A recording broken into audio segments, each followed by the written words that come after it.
Welcome to Love God, Love Self, Love Others. Today's message is entitled Overcoming Homesickness. I've had the opportunity since I was a young boy to do a lot of backpacking, not camping, but backpacking. In fact, during the ages of 12 to 14, we logged in 500 miles backpacking as a youth group.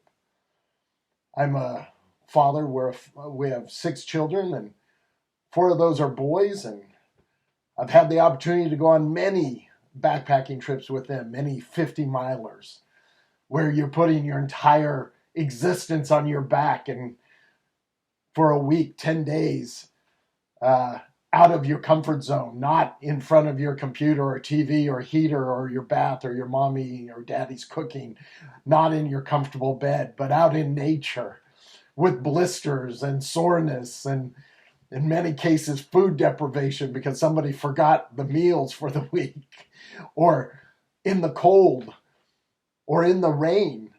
I had the opportunity to summit Mount Whitney twice as a 12-year-old to 14-year-old boy, and both times it poured rain on the first day at trail camp going up Whitney.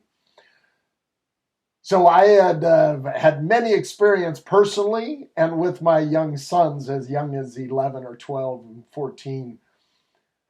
And oftentimes after the first day or second day, that old homesickness comes. And you can experience when you go off to college, you can experience when your parents leave town or when you're with other family members. Homesickness, that longing or that aching for what you're familiar with, is very strong. And we've all felt it.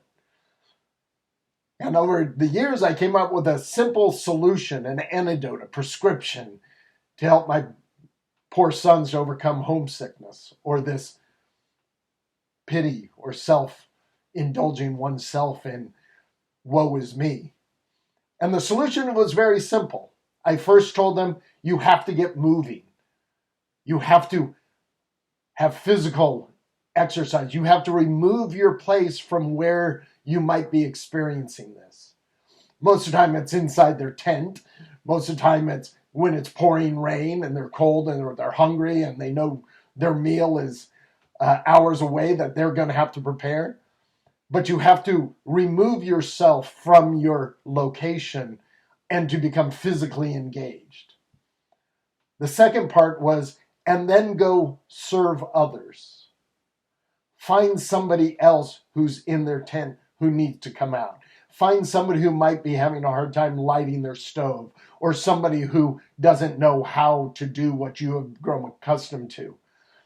But by serving others, by turning outward, you forget yourself. Or as the Savior has told us, lose yourself in others, and you will find me, and you will find yourself. In this world we're in, oftentimes we are homesick for that which we are more comfortable with in the grace of God, in His presence, in His warmth. And we become discouraged. Could lead to depression. Removing ourselves from Him. So I give you this same antidote. Get up and move. Stop doing what you're doing that's causing these feelings. Much easier said than done. And you might have to move multiple times. You might have to use this prescription a lot. And then go find something to do by helping others, by loving others, by serving others, by tending to them. It could be a simple text, it could be a phone call, it could be an email, it could be any type of gesture. And if that isn't enough, then do more.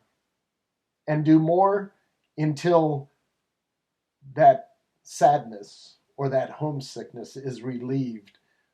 Because as you serve others, you will find Christ. you will find God. You will find his love, and he will embrace you because you are embracing his children. And in many cases, you're doing it in ways he can't. You're doing it your way, with their love language, or in the way that you can minister to him, to his children, that he can. It has been my experience that the best way to overcome the longing for that home that we want to be part of is to move closer to him and to serve his children. This is my belief, this has been my experience, and it is my opinion.